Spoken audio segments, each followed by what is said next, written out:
I'm going to give you the read that and 3-factor control your weight. The next page will tell you food to avoid. On my 600-pound life, the journey is never just about weight. It's about raw emotions, tough choices, and unforgettable drama. Over the years, some reactions have gone beyond shocking, leaving families, doctors, and viewers completely stunned. From explosive arguments to unbelievable moments caught on camera, these scenes became impossible to forget. The list of things Chris Parsons is unable to do keeps getting longer every day. Getting out of bed every morning is one of the hardest things Chris has to deal with. His body is literally tired and is ready to give up on him at any point. Does he have what it takes to get better before his body gives up on him? We'll see. Here is how his story begins. I'm too big to sleep in a normal bed, so I have to sleep on a mattress 1 foot off the floor. And to get to my feet, I roll forward out of bed. Man, he must really hate his life at this point. Imagine having to go through all of this every single day. I would honestly lose my mind if I were in his shoes. It's amazing that he has not given up or allowed his weight to get the best of him. I wonder how he got this fat. When I take a shower, I can't stand up in the tub for, 5 minutes at most before I end up sitting back down on the side of the tub. I'm trying to keep up with my own cleaning. That's sad. Chris says that he lives all by himself and sometimes his ex and her husband come to check on him. As much as he hates asking them for help, he doesn't have a choice. Asking for help makes him feel like a failure and is just heartbreaking. Because of the weight and the fat in between my legs, I can't stand up straight, so they're constantly pushing apart, which makes it really uncomfortable to stand in the kitchen for a long period of time, so I actually have to sit on a cooler that I sit on when I cook. Ha! I can't believe he called it going red. Chris says that when he prepares his meals in the kitchen, he uses his head and not his brain. That's why once he's done, he has so much food on his head. Once he starts eating, he can't stop himself. Phew, that's honestly not good. My brother Tommy and my sister Crystal, it was Taco Tuesday and Mom happened to bring home a big bag of tacos. If you didn't eat as much as you could eat, they weren't there when you went back later. Well, that clearly explains a lot if we're being honest. Chris's mom says that she takes most of the blame because when Chris was a child, she never stopped him from eating as much as he wanted. Anytime his siblings could not finish their meals, Chris was the food bin of the family because he never liked to waste food. She'd come home, drop off, some money or some food, and then she would come home for a couple days. She's just gone all the time. I was 13 years old. I really wanted to go do stuff. Let's not even lie. He looked good when he used to play football. Chris remembers when he was much younger. He had muscles and almost every girl in high school wanted him. The big question now is, how did he go from that to what he currently is? I guess I could do that. Why not? I have some money saved. I have a car, so I drove to Rhode Island. My first 6 months in Rhode Island were rough. The only job that I could find was delivering pizza. That's so sweet. Now he makes me feel like a baby. Chris says that his daughter is the center of his universe, and it makes him happy that he has the most beautiful daughter in the world. One thing is for sure, he needs to make the right decision so he can always be there for his little Zoe. I think we just both knew it was coming. We decided to separate. There was no fight, but breaking up was hard on me. I would see Zoe, but I miss Kaylee. Damn, that is something that would make most people break down. Chris says that his breakup with his ex took a toll on him. Aside from that, the company he worked for shut down, and he had to travel to another city to start all over. His best friend was none other than food. I was just completely blown away. I just lost the best job that I'm gonna get. I was making really good money, and that was the tipping point where I gave up. I'm up over 500 pounds at that point. His mom has got to be the best. Chris told her about his condition and everything he was going through, and his mom dropped everything she was going and decided to come meet up with him. No one can love you better than your mom, and this is a very good example. Well, now. Yeah, I do. I look great, right? You always look great. You're my son, but yeah, that's all right. I can't speak, but you know what I mean. Awesome. I could sit down here and listen to him and his mom talk all day. It's been 6 years since they saw each other, and his mom tells him that if he called sooner, she would have been here. Things might not have been this bad. Their bond will make you miss your mom, trust me. Into the bag, pretty much. Are you gonna be able to do it? Yeah, I'm gonna take the blankets and, maybe shove it in front of my knees so it's not get a little padding on the dash. Yeah, hurts a lot. You can't but love the fact that Chris has agreed to make the bold step. He is packing up things with his mother, and they are about to make the drive to Houston to see Dr. Dr. Now. Looks like his mom coming to see him was a good influence. Worse? Well, hey, this will keep you on your toes. Toes? Hell, I want to keep on all four tires. Well, be prepared because we're about to go through probably one of the worst parts of it. Somehow, it doesn't come as a surprise that they have to break the journey. Chris says that his body is starting to hurt a lot and he needs to rest before things get out of hand. At least he has his mom to keep him company. She seems to be a really fun person. I wish my mom wasn't going to see my actual weight. I'm embarrassed for her to see it. She already knows I'm over 600 pounds. I just hope it's not a lot higher than that. Your weight is 620. Wow, 620 pounds is a lot. Chris gets to the hospital and he is finally able to check what he weighs. He is on the high side and you can see the fear written all over his face. I'm sure he feels like Dr. Now won't want to help him out, but let's see how the meeting goes. This is all going to be up to Chris. And the question is, with his mom coming back in his life... Well, that concludes the first meeting Chris will be having with Dr. Now. The doc wants him to lose 80 pounds in 2 months and also wants him to work on his eating habits. He assured the doc that he was going to meet the target. Is he up to the task? Those onions? Yeah. We had a lettuce wrap with like a bunch of stuff in it, which the stuff he had in it, I didn't really like it. I only had the ham. Let's be honest, it's really impressive that Chris was able to drive himself to the hospital without the help of his mom. There were doubts, but Chris seems to be doing pretty well with his weight loss journey. Hopefully he meets the cut and gets her his surgery done. And that's all gonna come down to this weigh-in, and if I made it to my goal or not. To lose 80 pounds by today, so I'm really hoping I did. My last appointment, I was 620, and Dr. Now told me to lose 80 pounds by today for my goal. Ish, just 20 pounds short, but that's still some very impressive progress. From the moment he drove himself to the hospital, you could honestly tell that he had lost quite a lot of weight. But is this good enough for his surgery? That would be crazy. You got all the ingredients to make a good progress. You got your frame of mind in the right place and goals to help motivate you. Good news, good news, good news. Dr. Now is proud of how far he has come. He wants Chris to lose some more weight, and once he is able to do that, he is going to get him approved for weight loss surgery. At my last appointment, I was 566. Dr. Now told me I need to lose another 30 pounds by today. Just let it zero out and then we'll get on the scale. That is actually awesome. And yet again, Chris has been able to cut down his weight and meet the new target Dr. Now wanted him to get to. One thing I'm sure about is that Chris is going to get his surgery. Good one, Chris. We're going to room 5. All right, that's 555. I'm excited about our progress and how we're doing. And I'm happy to keep showing Dr. Now how I'm serious about this and that I can do what I said I would do. This is Nathan's story. Nathan is at a point in his life where it's beyond painful to do anything. The worst part is that he has a large sore on the back of his leg, making pain an everyday part of his life. Nathan is 35 years old, and he has almost no idea what his current weight is. His mornings are the worst parts of his days. Could this be Nathan's wake-up call to get his life back on track? Well, let's find out together, shall we? This is how his story begins. So I started sleeping in my chair, but I hate that because it means that I can't sleep by my wife Amber anymore. She's usually gone by the time I get up. Imagine being in so much pain even when you're sitting down. That's crazy for real. You can understand why Nathan really hates his mornings. It's like a heavy rush of pain hits his body once his eyes open. Due to his condition, he has been on medical leave from his workplace for a while, and it does not seem like things are getting any better with his health. The only form of exercise he does is walking his dogs, and even that is a lot of stress for him. And sometimes I don't get as clean as I want to. Sometimes my wife has to help me, but when she's gone, I try to do it on my own. The sight of that wound is going to make me throw up. Nathan's lymphedema has gotten so bad that liquid now spills out of his leg on a regular basis. Once he is done with his shower, he has to keep the wound dry so it does not get infected and get to a state that is worse than what it already is. Phew, no one should ever have to live their life in such a way. It's really sad to see him in such a situation. There isn't a moment where I'm not craving something to eat. No matter what I'm facing, food will make it better. Food is my relief and my comfort, and it's what I constantly want. Looks like we know what keeps him going. Nathan already hates his life and his current situation. The only thing that keeps him going is the fact that he can eat as much as he wants to. Food is the only thing that allows him to stay happy. When he eats, he forgets about his health situation, and for a moment, he can breathe some form of fresh air. Phew, I wonder how he became so addicted to food in the first place.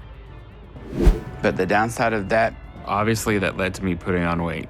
I didn't realize it at first. But in junior high, when I was 13, that's when the bullying really started because of my weight, because I got up to over 250 pounds by then. That had to be very awful. Bullies are always so horrible. Here's the thing with Nathan. Food has always been in his life from the very start. His family loved food so much that even if anyone had a slight headache, food was the solution to the problem. And just like that, he started to put on a lot of weight as a kid. He was constantly bullied in school, and food remained the only way he could cope through it all. From the first time I saw Nathan, I could see what made him special. He's a great person. He is an amazing theater director. If that happened to me, I would be absolutely devastated. Apparently, Nathan has tried to have weight loss surgery in the past, but sadly, the doctors couldn't follow through with it, and he just gave up ever since. I'm just glad that he has an amazing wife who is always there with him and wants to help him through it all. The bad side to that is that she is always a foodie, and together, they could eat an entire building. So now I'm at the point where I'm 600 pounds and I have a huge lymphedema mass on my legs that pretty much keeps me stuck in my chair all day, every day. Looks like things are no longer as sweet as they used to be in their home. Nathan's wife is disgusted by the fact that he stopped trying to lose weight after the failed surgery, and now she just can't stand to see him eat the way he does. Nathan is now worried that his condition has put a breach in his relationship with his wife and their kids. He really needs to consider paying the doc a visit before things really turn out for the worst. I guess an intimate relationship, not like a sexual relationship, because Nathan and I have never. You can tell she is not happy about the whole situation. She misses being able to do things she enjoys with Nathan. All she does now is eat with him and take care of him, and that has put a strain on their relationship. She is scared that she might turn out just like Nathan in a couple of years. She's already 400 pounds, and she blames it on the fact that Nathan just does not want to make any effort to get better. Here's mine. I know. If he goes on this, it would be benefit for both of them. Because if he can lose the weight, it'd make both their lives better. Are you excited? Yeah, I am. About time this happened. Nathan's wife was able to get her mom to convince him that he needs to take the bold step into getting better. Nathan's wife's mom has been able to convince him, and now they are heading down to Houston to see Dr. Now. Let's just hope that Nathan's condition is not so bad that the doc won't be able to treat him. This is going to be one long-ass ride. Hopefully Nathan's body is able to handle the long drive.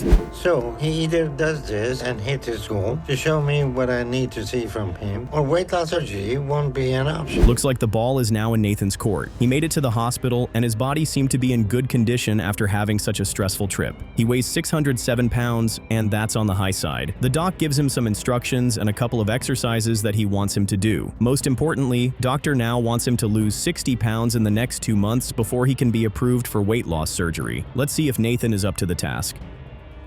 About 1/8 of a mile. We can turn around if you No, need go to. to the stop sign. I'm good.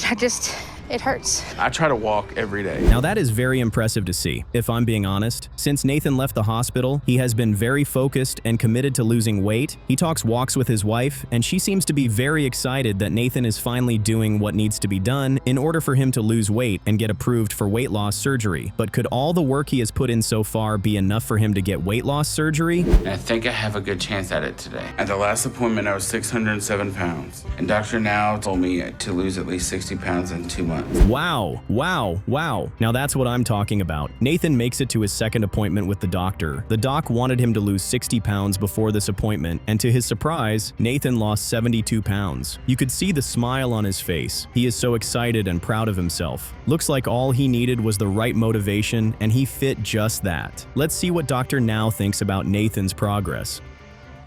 16 when I had a procedure done, and now I'm 60 pounds heavier than I was when I started that. There's just not words for that emotion right now. And that's all we needed to hear. Good news at last, guys. Dr. Now has approved Nathan for weight loss surgery. It's good to see that all the work he put into getting better and losing weight finally paid off. He and his wife are so excited that he is finally going to get the weight loss surgery he tried to have in the past. This was truly an astonishing result. Lose at least 40 pounds. Then once he goes back on solids, you should be able to lose at least 20 pounds each month until he gets close to his target weight. This is Julian's story. Anytime Julian looks in the mirror, he feels disgusted by himself. He finds it difficult to believe that he allows himself to become so fat. Believe me when I say he genuinely hates his life. He sees his life as a nightmare. He is 33 years old and he weighs over 700 pounds. Food is the only thing that keeps him going. Can Dr. Now save Julian? Let's see. This is how his story begins. So my breathing is limited, so I have to be careful to just do anything. So I only get up for limited things things, really. One being to cook. I'm not gonna lie, that meal actually looks like it's going to make me become a food addict. It looks so good. Julian's wife loves his cooking. She says that he is the best cook that she knows. His morning routine is to make breakfast with his wife. He had to take simple steps because he runs out of air very quickly, and he is trying to avoid a situation where he could pass out. With his size, falling down could be catastrophic. Me and Irma also live with my grandmother and my mom. We'll cook for them at times too. But I mostly cook for Irma because I wait until around 12 o'clock to eat lunch. Looks like we know why he doesn't joke with his first meal. Basically, Julian feels safe with food. In his words, food is something that brings him great pleasure and happiness. It's something that is a big part of his life because when he eats, he feels like nothing bad can touch him. That's why at every minute of the day, Julian is always throwing something down his stomach. Eating for him feels like heaven. I wish I can do more on my own, but sometimes I have no choice anymore. I hate that I'm like this now with my body. The same thing that brings him joy and makes him happy is also the same thing that's killing him slowly. Julian feels embarrassed that he has to ask his wife to help with washing up in the bathroom. His wife is also scared that Julian might push his body too far and end up hurting himself while trying to have his bath and clean up. Trying to prevent that from happening, she makes sure that anytime he calls her, she is always there to help him out. He had to fight the battle of being not the man of the house because the husband came in. So they had their little battles. But I tolerated him, and one of the main ways I knew to do that. Having to deal with bullies must have been very awful for Julian. His serious eating problem started when his mom married his stepdad. At first, the stepdad treated them with love and care, but soon after things changed and he showed them his true colors. Things being difficult at home and also having to face the bullies in school just made Julian see food as his only way to deal with all of it. Right after that, my mom and my sisters moved down, and I felt like at that time, when I was about 20, 21, we started to be a family again. That's probably the worst thing that could happen to Julian for real. His stepdad got arrested, and his family was able to move down and be with him. Just as things started to turn out for the best, something bad happened. Julian applied for an electrical job because at the time he was top of the class. But when he went to the electrical company and they saw how fat he was, they refused to give him the job. And, you know, this new man coming in, your family, I can understand his hesitation. But what I didn't understand was when I stayed the night. From his facial expression, you can tell that he feels sad he was not able to get the wedding he wanted. His wife's granddad never liked him. From the very first day he saw Julian, he made it clear that he did not like the fact that he was with his granddaughter. Julian felt attacked and decided to leave, but as true love would have it, his wife left her granddad and decided to be with Julian, who is now the love of her life. I know I have to lose the weight, but that's easier said than done. My life revolves around what I'm going to eat next. It breaks my heart to hear that. Julian's wife feels like she is slowly losing her husband. She is worried that one day she might wake up and her husband is not going to be by her side. Julian is also worried that he might not be able to have a family of his own with his wife. His current size makes it almost impossible for him to have a family, and he knows that he needs to lose weight. But like we always say, it's easier said than done. I know the odds of something very bad happening to me. I tell myself every day, you know what? Forget the dangers outside. I'm gonna just go ahead. It's a good thing that he knows time is not on his side, and he has to make some changes so things can get better for him and his wife. His wife missed their intimate moments, and it makes her sad that they can no longer have that because Julian has become so big. Julian is finally ready to take the bold step, and he hopes that meeting up with Dr. Now will yield a positive outcome. Fingers crossed, I guess.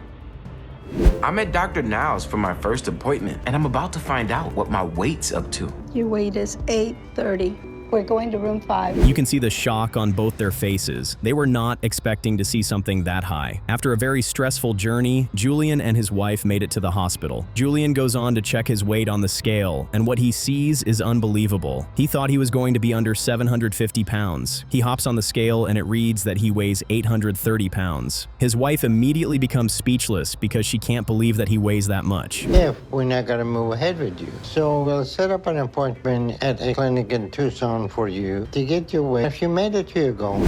Is Julian really cut out for all of this? Some part of me feels like this is not going to be easy for him. Dr. Now explains to him that he is already too big and won't have a lot of time left if he doesn't start to make changes. He wants Julian to lose 100 pounds in the next 2 months before he agrees to approve him for weight loss surgery and asks him to move down to Houston. Let's see if Julian can stick to the diet. So I'm gonna keep working at this over the next month. That when I go to the doctor and get my weight, I'm where I need to be so I can move to Houston. Haha, Julian looks like he could pass out any minute from now, but one thing we can't deny is the fact that he is giving it all he has so he can meet the weight loss goal the doc gave him. What's even more beautiful is the fact that his wife is also with him on the weight loss journey. At this point, you can even call them the power couple. Well, let's hope that all the effort he is putting in is going to get him approved for weight loss surgery. In my last appointment 2 months ago, I was 830 pounds. And Dr. Now told me to lose 100 pounds. That's not good. That's not good at all. Julian goes to a local clinic not too far from the house to check his weight progress. He is optimistic that he has lost enough weight to get him approved for weight loss surgery. He hops on the scale, and sadly, the scale is unable to read his weight because he exceeds the scale limit. Looks like he is going to need to put in more work, but first, let's see what the doc thinks about his progress. So there's not much we can do if you don't start changing your eating habits. So whatever you're eating, cut back and eat less. Well, that pretty much says it. Dr. Now is not happy about his progress. He tells Julian that the only way he can be approved for weight loss surgery is if he meets the goal and can show that he is actually ready to lose weight. The doc then tells Julian to go over the diet and stick to it. I guess this is his second chance to redeem himself in Dr. Now's eyes. And if we can, get the ball moving on getting down to Houston, I'm headed to another local clinic to check my weight again. Yay! And finally, he meets the mark. Man, for a second there, I was starting to think that Julian was not going to meet this goal this time around. Guess he proved us wrong. Julian goes to the clinic to have his weight checked for a second time, and he has been able to lose 116 pounds, which is even more than the doc wanted him to lose. Well, let's see if the doc approves him and he can pack his things and move down to Houston. If I lose more weight, continue just eating the correct way that I'm supposed to eat, will end up approving me for weight loss surgery. That's the main thing I'm looking for.